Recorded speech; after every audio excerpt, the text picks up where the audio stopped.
Hi hello నమస్తే welcome to iDreams. నేను మీ Madhuri. Sugar వ్యాధి మనకి ఇప్పుడు తరచూ కూడాను 30 ఏళ్ళు నిండిన వాళ్ళలో ఎక్కువగా బాధిస్తున్న వ్యాధి. మరి ఈ వ్యాధిని నియంత్రించుకోవచ్చా? ఒకవేళ వచ్చిన తర్వాత దీన్ని ఎలా కంట్రోల్ చేసుకోవాలి? ఎటువంటి మెడిసిన్స్ యూస్ చేసుకోకుండా ఆ మెడిసిన్స్ని ఆపి, అంటే మెడిసిన్స్ ఎవరైతే యూస్ చేస్తున్నారో ఆ మెడిసిన్స్ ఆపి, లేదు అంటే కంప్లీట్గా మెడిసిన్స్ని పక్కన పెట్టి ఎలా ముందుకెళ్ళాలి? అలాగే ఇంట్లోనే మనకు దొరికిన చిన్న చిన్న వస్తువులతో మనకి షుగర్కి ట్రీట్మెంట్ మనం ఇంట్లోనే ఎలా చేసుకోవాలి? ఇవన్నీ చెప్పడానికి డాక్టర్ శ్రీఎల్ వెంకట్రావు గారు మనతో పాటు ఉన్నారు. ఆయన అడిగి తెలుసుకుందాం. నమస్తే సార్. నమస్తే డాక్టర్ గారు, షుగర్ వ్యాధి ఇప్పుడు 30లో పడ్డారు అంటే వాళ్ళకి మ్యాక్సిమంగా కనిపిస్తున్న ఒక వ్యాధి. అది ఏంటి అంటే జీవన శైలిలో బీపీ షుగర్లు ఎలా అయిపోయాయి అంటే, ఒక బీపీయా షుగరా ఓకే అది కామన్, జలుబు దగ్గు ఎలా వస్తుందో అవి కూడా అంత కామన్ అయిపోయాయి. కాకపోతే అవి లాంగ్ టర్మ్లో మనిషి శరీరం పైన, మనిషి ఆరోగ్యం పైన తీవ్ర ప్రభావం చూపిస్తున్నాయి. మరి అయితే షుగర్ వ్యాధికి సంబంధించి మనకి రివర్స్ షుగర్ని ఎలా చేసుకోవాలి, అలాగే షుగర్ వ్యాధిని ఒక్కసారి మనం డయాగ్నోస్ చేసిన తర్వాత దానికి ఎలాంటి రెమెడీస్ యూస్ చేయాలంటారు? షుగర్ అనేది అది అసలు జబ్బే కాదు, మనం కొనుక్కు తెచ్చుకుందే. మన పూర్వీకులు ఒక తరం ముందుకు వెళ్తే చక్కగా నడిచేవారు. ఆటోలు లేవు, బస్సులు లేవు, నడిచేవారు. నడిచినంతకాలం షుగర్ లేదు కదా. పోయి నడిస్తూ నడకతో పాటు సైకిల్ దొక్కేవారు. అసలు ఇప్పుడు ఎవరైనా సైకిల్ దొక్కేవాళ్ళు ఉన్నారా? గ్రామాల్లో కానీ పట్టణాల్లో కానీ ఎవరైనా సైకిల్ దొక్కేవాళ్ళు ఉన్నారా? అంతే ఎక్కడము. చివరికి రైతులు, వ్యవసాయ కూలీలు కూడా ఇంటి దగ్గర బయలుదేరి పొలం గట్టు దాకా బైక్ మీద వెళ్ళటం, ఇంకా ధనిక వర్గాలు అయితే కారులో వెళ్తాం. మరి ఇంకా వ్యాయామం ఎక్కడుంది? అంటే మనం కొనుక్కు తెచ్చుకుంది కదా. వ్యవసాయ కూలీలు గతంలో ఇంటి దగ్గర నుంచి పొలం వరకు నడిచి వెళ్ళేవారు. ఈ రోజున వ్యవసాయ కూలీలు ఏమంటున్నారు? అయ్యా ఆటో పెట్టండి, ఆటోలో ఎక్కొస్తామంటున్నారు. అంటే పొలం దాకా ఊరి నుంచి వాళ్ళ ఇంటి నుంచి ఆటోలో, ఆటో కాకపోతే ట్రాక్టర్ పెట్టమంటున్నారు. ట్రాక్టర్ దాంట్లో టైలర్లో ఎక్కి వెళ్తున్నారు, నడకలేదు. కనుక ఒకప్పుడు షుగర్ అంటే ఇదేదో ధనిక వర్గాలకు మాత్రమే వచ్చేది అనుకున్నారు. ఇవాళ కడు పేదలకి, నిరుపేదలకి, కూలీలకు, వ్యవసాయ కార్మికులకు వస్తూ ఉంది. ఎందుకంటే ఇవాళ అంటే పనులు చేయటంలా 30 ఏళ్ళోళ్ళే కాదు సార్, అంతకన్నా తక్కువ ఉన్న ఏజ్ ఉన్న వాళ్ళకి కూడాను ఇప్పుడు షుగర్ అనేది కనిపిస్తుంది. అంటే గరిష్టంగా 30 ఏళ్ళు అనేది ఒక ప్రామాణికం. ఇప్పుడు శ్రామిక వర్గానికి రాదు, ఇది పేదవాళ్ళ జబ్బు కాదు, అబ్బా కోటీశ్వర్ల జబ్బు అనుకునేవారు, అందుకే షుగర్ అనేవారు. ఇప్పుడు ఏమైంది? మరి కూలి పని చేసుకునే వాళ్ళకు కూడా వస్తుంది. ఎందుకు వస్తుంది? ఇంతకుముందు ఏదైనా తవ్వాలంటే చేతిలో పార ఉండేది, పలుగు ఉండేది, గడ్డపార పలుగు ఉండేది. ఇవాళ బరువులు మోసేవారు. ఇప్పుడు ఏమీ లేదు, బరువులు ఎత్తాలంటే మిషనం, చేత్తో బరువులు ఎత్తే పని లేదు. వ్యవసాయ పనులన్నీ కూడా యాంత్రీకరణ జరిగింది. అందువల్ల మనము శారీరక శ్రమ లోపించటం వల్ల ఈ షుగర్ ఎక్కడ చూసినా, ఏ ఇంట్లో చూసినా, పట్టణాలు లేదు, నగరాలు లేదు, ధనిక వర్గాలు, పేద వర్గాలు అందరికి వచ్చేస్తూ ఉంది.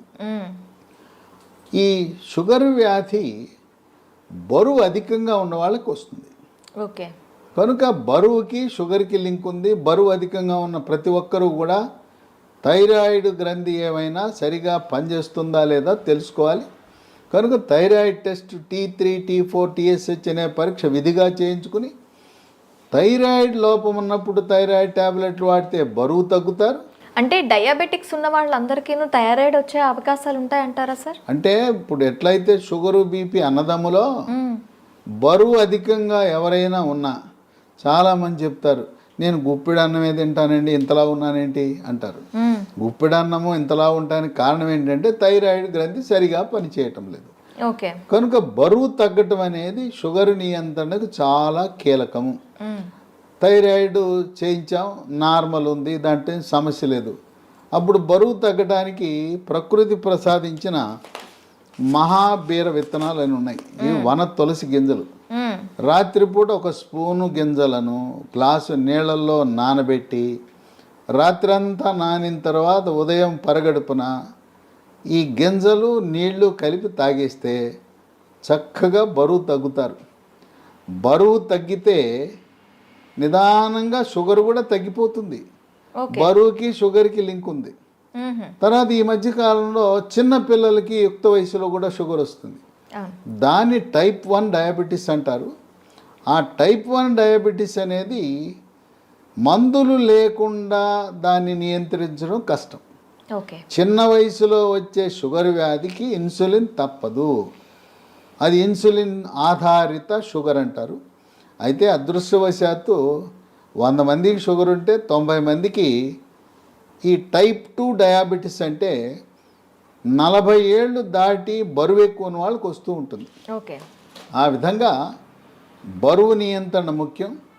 ఆహార నియమాలు 1983లో అన్న ఎన్టీ రామారావు ముఖ్యమంత్రి కాకముందు ఉత్తరాంధ్రలో, రాయలసీమలో, తెలంగాణలో ప్రజలంతా ఏం తినేవారు? రాగి, జొన్న, సజ్జ, కొర్రలు, అరిగెలు, సామెలు, ఊదలు. ఇవి తిన్నంత కాలము ఈ షుగర్ వ్యాధి అడ్రస్ ఉండేది కాదు. అన్న ఎన్టీఆర్ ఏం ఆలోచించాడు? ధనిక వర్గాలే బియ్యం తింటున్నారు, పేదోళ్ళంతా ఈ గింజలు, ఈ చిరుధాన్యాలు తింటున్నారు. ఇప్పుడు చిరుధాన్యాలు చాలా చౌకగా ఉండేవి. అవును, మొన్నటి వరకు చిరుధాన్యాలు తక్కువగానే ఉండేవి. చిరుధాన్యాల గురించి అవగాహన కలిగి చిరుధాన్యాల రేటు మంటెత్తిపోతా ఉంది. బియ్యం రేటు కంటే 4 రెట్లు ఉంది. ఆ రోజుల్లో పేదవాళ్ళు తర్వాత కిలో బియ్యం ఖరీదు 10 రూపాయలు ఉంటే ఇవి కిలో రూపాయి 2 రూపాయలు ఉండేది. ఆయన పెద్ద మనసుతో సమానత్వం కావాలి, పేదవాడికి కూడా బియ్యం ఇవ్వాలని కిలో 2 రూపాయల బియ్యము. ఇక తదుపరి పోటీ పడి కిలో రూపాయికి బియ్యం. ఇవాళ మోడీ గారు అయితే ఆయన ఉచితంగా ఇస్తున్నాడు. గత 3 సంవత్సరాలుగా ఆయన కోవిడ్ వచ్చినప్పటి నుంచి నేటి వరకు కూడా పేదవాళ్ళకి నెలకి 5 కేజీల చొప్పున ఉచితంగా బియ్యం ఇస్తున్నాడు. ఈ బియ్యం తింటున్నాం, చక్కగా షుగర్ని పెంచుకుంటున్నాం. బియ్యము మానేస్తే పోని బియ్యం తిన్నారంటే పూర్వకాలం దంపుడు బియ్యం ఉండేది. ఇవాళ రోళ్ళు లేవు, రోకళ్ళు లేవు, దంపుడు లేదు. దంపుడు బియ్యం అసలు ఎక్కడ కనపడటం అంటే మార్కెట్లో లభిస్తున్నాయి దంపుడు బియ్యం, కొంచెం ఖరీదు ఎక్కువ. దంపుడు బియ్యము, ఎర్ర బియ్యము, రెడ్ రైసు, ఇలాంటివి బ్రౌన్ రైసు తింటే కొంతలో కొంత మేలు జరుగుతుంది. దీని బదులుగా బ్లాక్ రైస్ అని ఒకటి ఉంది, అది కూడా కొంత మేలే. అసలు అన్నం మానేస్తే షుగరే ఇంక మన జోలికే రాదు. తర్వాత కొంతమంది పాపం తెలవక నాకు షుగర్ వచ్చింది అందుకని అన్నం మానేసి గోధుమల జోలికి వెళ్ళాను అంటారు. గోధుమ రొట్టె వేసుకుంటున్నా, గోధుమ అన్నం తింటున్నా, గోధుమ రవ్వతో ఉప్మా చేసుకున్నా అన్న. గోధుమల వల్ల షుగర్ ఇంకా పెరిగిపోతుంది. అన్నములో, వరి అన్నములో ఉండే పిండి పదార్థం కంటే గోధుమలో రెట్టింపు ఉంది. కనుక మనకి 2 శత్రువులు ఉండారు. దక్షిణ భారతంలో మనం తినే వరి అన్నము, ఉత్తర భారత వాసులు తినే గోధుమలు. ఈ 2 మన దేశంలో ఎక్కువ మంది తినేది ఇదే. పేద, ధనిక అన్ని వర్గాలు తినేది. ఈ రెండింటినీ మానేసి రాగి, జొన్న, సజ్జ, కొర్రలు, అరిగెలు, సామెలు, ఊదలు జావరూపాన అన్నమో లేదు పిండి చేసి పుల్కాలు, రొట్టెలు చేసుకుని తింటే షుగర్ పరారవుతుంది, అసలు షుగరే రాదు. కనుక మనం తీసుకునే ఆహార నియమాలు అనేది చాలా ముఖ్యం. వీటితో పాటు వ్యాయామం చేయాలి. నడక ముఖ్యం. యోగా, ప్రాణాయామము, ధ్యానము, నడక. ఇప్పటికైనా షుగర్ ఉన్నవాళ్ళు మీకు బైక్ ఉండొచ్చు కాక, కారు ఉండొచ్చు కాక, ఉన్న ఒక సైకిల్ కొనండి, కొత్త సైకిల్ కొని తొక్కండి. సైకిల్ తొక్కితే పోనీ బయట తొక్కడం వీలు కాకపోతే ఇప్పుడు కూడా కొంతమంది సైకిల్ స్టాండ్ వేసి ఇంట్లోనే తొక్కుతుంటారు, స్టాండ్ వేసి తొక్కుతుంటారు. సైకిల్ తొక్కితే బరువు తగ్గుతారు, మోకాళ్ళ నొప్పులు తగ్గుతాయి, కండరాల నొప్పులు తగ్గుతాయి, షుగర్ కూడా నియంత్రణలోకి వస్తుంది.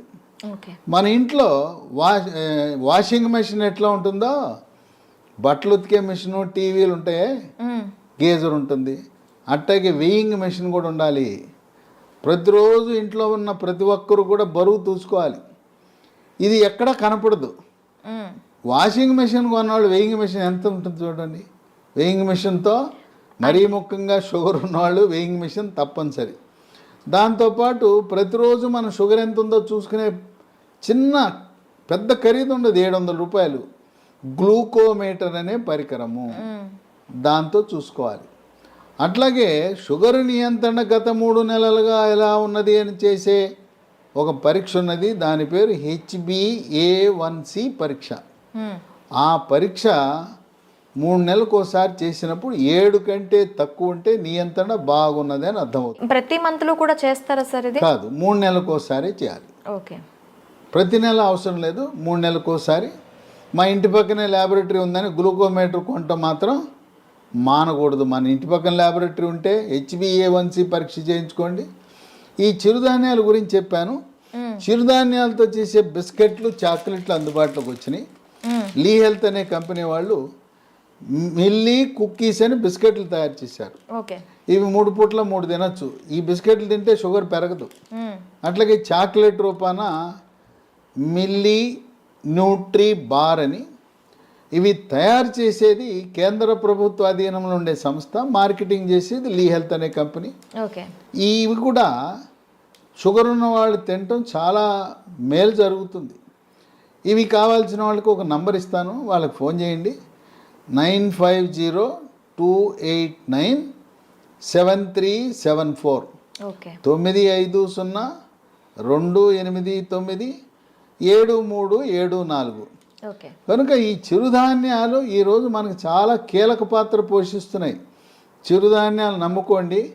షుగర్కి అసలు మందులు అవసరం లేదు. అయితే ఇంట్లో మనకి ఏమైనా ఉన్నాయా సార్ చిట్కాలు? ఇంట్లో చిట్కాలు ఉన్నాయి.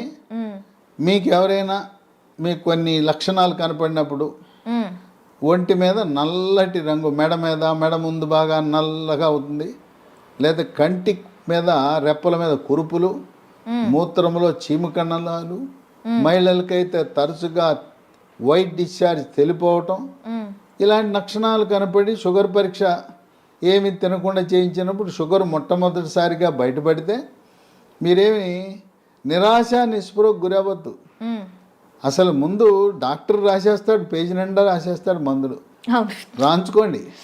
ఆయన కొనమంటే సార్ డబ్బులు లేవండి తర్వాత కొంటానండి. ఎందుకంటే డాక్టర్ రాసి ఇచ్చినాక నా మందుల షాప్ ఉంది అక్కడే కొని అంటాడు. మీరు ఆయన ఎందుకు ఇబ్బంది పెట్టడం? నేను వాడనంటే బాధపడతాడు. డాక్టర్ రాసిస్తాడు, మీరు వాడద్దు, మందులు కొనద్దు, డబ్బులు లేవని చెప్పండి, అప్పు ఇస్తానంటే అప్పు తీసుకోనని చెప్పండి. అసలు మందులే అవసరం లేదు. టైప్ 2 డయాబెటీస్ కొత్తగా బయటపడితే మందులు లేకుండా నియంత్రించవచ్చు. బరువు తగ్గండి, ఆహార నియమాలు పాటించండి. నేను చెప్పినట్టుగా అన్నముకి గోధుమలకు స్వస్తి పలికి మనం కేవలం చిరుధాన్యాలు మాత్రమే వాడుతూ ఇంట్లో వాడుకోవటానికి 10 రకాల గృహ వైద్యాలు, చిట్కా వైద్యాలు, హోమ్ రెమెడీస్ ఉన్నాయి. 10 అవసరంలా.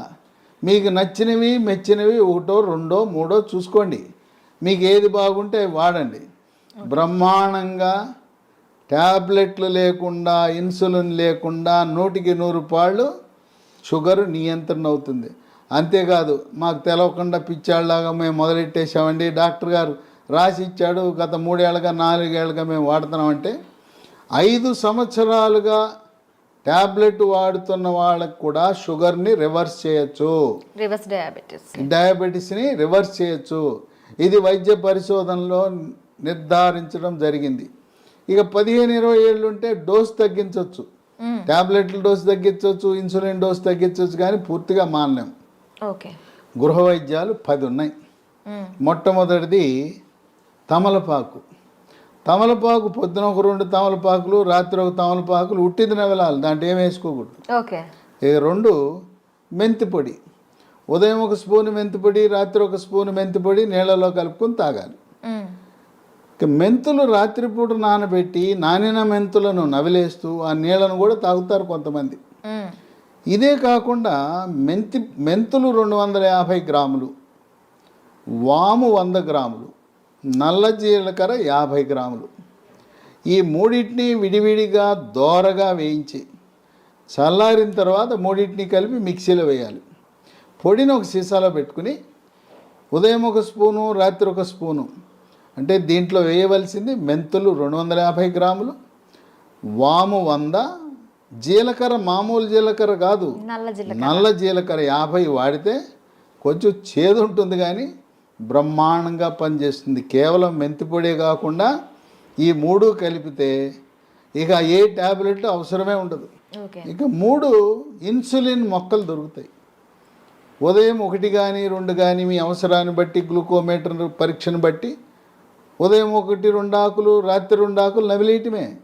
ఇంట్లో మొక్కలు పెట్టుకోండి, కుండీలో కూడా పెట్టుకోవచ్చు. ఓకే. నేల లేకపోయిన వాళ్ళు, అపార్ట్మెంట్ వాళ్ళు కూడా కుండీలో పెట్టుకోండి, ఇన్సులిన్ మొక్కను పెంచుకోండి. అవి మీ షుగర్ని నియంత్రిస్తాయి. ఇక 4 మన గ్రామాల్లో ఎక్కడ చూసినా జామ ఆకులు ఉంటాయి, జామ చెట్లు ఉంటాయి. జామ ఆకులు ఒక 8 ఆకులు తీసుకుని ఓ 1/2 లీటర్ నీళ్ళు తీసుకుని దాన్ని గ్యాస్ స్టవ్ మీద పెట్టి మూత పెట్టి సిమ్లో పెట్టి 1/2 గంట కాయాలి. జామ ఆకుల రసం నీళ్ళలోకి దిగి తెల్లగా ఉండే నీళ్లు కొంచెం గోధుమ రంగులోకి మారుతాయి. అవి ఉదయము రాత్రి జామ ఆకుల ఈ రసాన్ని తాగితే బ్రహ్మాండంగా నియంత్రించబడుతుంది. ఇక 5 జామ ఆకులు ఎలా వాడామో మామిడి ఆకులు 8 జామ ఆకులు బదులు 8 మామిడి ఆకులు ఉదయము రాత్రి వాడండి. ఇంకొక వరుస ఏంటంటే సోమవారం నాడు మీరు జామ ఆకులు వాడితే మంగళవారం మామిడి ఆకులు, రోజు మార్చి రోజు ఒక ఆకు వాడుతూ ఉండండి. లేదు ఇంకా కావాలంటే 3వ రోజు ఇన్సులిన్ ఆకులు వాడండి. ఇంకా నేను చెప్పాల్సిన అవసరం లేదు. ఒకసారి మీకు సూచిస్తే నాకంటే ఎక్స్పర్ట్లు మీరు ఈ చిట్కాలను ఎలా వాడాలి అనేది నేను చెప్పాల్సిన అవసరం లేదు. మీరే ఇంకా 10 మందికి చెప్పగలుగుతారు. ట్యాబ్లెట్ అవసరం లేదు. చిట్కాల గురించి మీరే ఇంకా మీ స్వీయ అనుభవాన్ని 10 మందికి పంచి ఇవ్వగలుగుతారు. ఇక 6 కాకరకాయ. కాకరకాయ రసము ఉదయము రాత్రి కొన్ని సందర్భాల్లో కాకరకాయ దొరకవు సీజన్ బట్టి. కాకరకాయ రసం కూడా షుగర్ని బాగా నియంత్రిస్తుంది. కాకరకాయ దొరకకపోతే హిమాలయ కంపెనీ వాళ్ళు కరేలా అనే ట్యాబ్లెట్ తయారు చేశారు కాకరకాయ నుంచి. ఉదయం 1 ట్యాబ్లెట్, రాత్రి 1 ట్యాబ్లెట్ వేసుకోవచ్చు. అమ్మో మెంతిపొడి నేను తినలేకపోతున్నానండి, చేదుగా ఉంటుందని అనే వాళ్ళకి ఇదే హిమాలయ కంపెనీ వాడు మేతి అని ఒక ట్యాబ్లెట్ తయారు చేశాడు. దాని పేరు మేతి. కంప్లీట్గా మనకి ఆయుర్వేద ప్రోడక్ట్స్ ఇవి. అది పొద్దున 1 ట్యాబ్లెట్, రాత్రి 1 ట్యాబ్లెట్ మెంతుల నుంచి చేసిన ట్యాబ్లెట్ వేసుకుంటే షుగర్ నియంత్రణ జరుగుతుంది. ఇక 7 ఆకాశ పండు, షుగర్ బాదం, స్కై ఫ్రూట్. ఇవి భారతదేశంలో లక్షలాది మంది వాడుతున్నారు. ఇదేంటి ఆకాశ పండు అని పేరెట్టారు ఎందుకంటే పెద్ద చెట్టు 100 అడుగులు ఎత్తి పెరుగుతుంది. దీనికి కాయ రాగానే కాయ నేలంక చూడకుండా పైకి చూస్తుంది. ఆ కాయ పైకి చూస్తుంది కనుక దీని ఆకాశం వెంక కాయ చూస్తుంది కనుక ఆకాశ పండు అని. ఇది షుగర్ని తగ్గిస్తుంది కనుక షుగర్ బాదం అని పెట్టారు. ఇవి గింజలు లభిస్తాయి. 2 గింజలు, పొద్దున 1 గింజ, రాత్రి 1 గింజ. ఆకాశ పండు యొక్క గింజ పై నుండే గోధుమ రంగు పొరను తొలగించి తెల్లగా ఉంటుంది లోపలికి. ఆ గింజని ట్యాబ్లెట్ మింగినట్టు మింగాలి. అది ఏమన్నా నవిలారా, కషాయమే. అంత చేదు అధికంగా ఉంటుంది. దీనివల్ల అనేక మంది ప్రయోజనం పొందారు. ఇక 8 పన్నీర్ పూలు విత్తనాలు అని ఉంటాయి. వీటిని 15 విత్తనాలు రాత్రిపూట 1 గ్లాసు నీళ్ళలో వేసి నానబెట్టాలి. పొద్దున్నే చింతపండు నుంచి మనం పులిహార చేసుకోవడానికి చింతపండు రసం ఎలా తయారు చేస్తాం, పిసుకుతామా? అలా గింజలను పిసికేస్తే రసం వస్తుంది.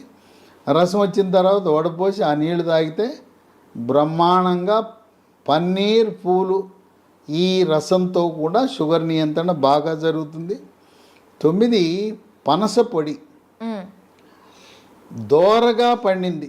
పచ్చిదేమో పనస పండు ఆకుపచ్చ రంగు, పండితే పసుపు రంగు ఉంటుంది. మధ్యస్థంగా ఉండే పనస పండు తొనలని వాటిని గింజ తీసి తొనలు ముక్కలు ముక్కలుగా చేసి ఆ తొనల ముక్కలను ఎండబెట్టి పొడి చేసి ఉదయము మధ్యాహ్నము రాత్రి ఒక్కొక్క పూట 30 గ్రాముల చొప్పున టిఫిన్లోను అన్నంలోను 3 పూట్ల వాడితే ఇవి ట్యాబ్లెట్ లాగా పనిచేస్తే పనస పొడి.